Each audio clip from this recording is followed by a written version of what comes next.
Hi, it's Nina. Well, hello and welcome again on Now We Know channel. And today's video we're gonna talk about how to add hashtag on TikTok. So let's get started.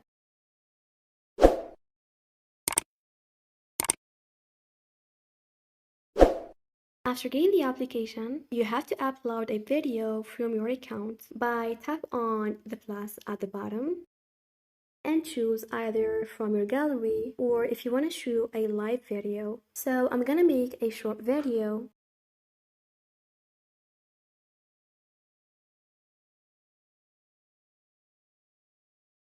Once you're done, tap on next.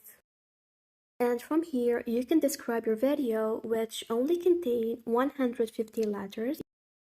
You can also tag your friends or make hashtags. And to add a hashtag to TikTok videos, first add the hashtag symbol from your keyboard. So write whatever you want.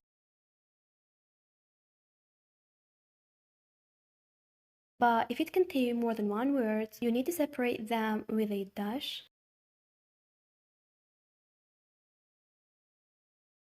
Like that. You can also add more than one hashtag, and after each one, put the hashtag symbol. And there's no need to leave a space between each hashtag and the other. And this is it. Thanks for watching. See ya!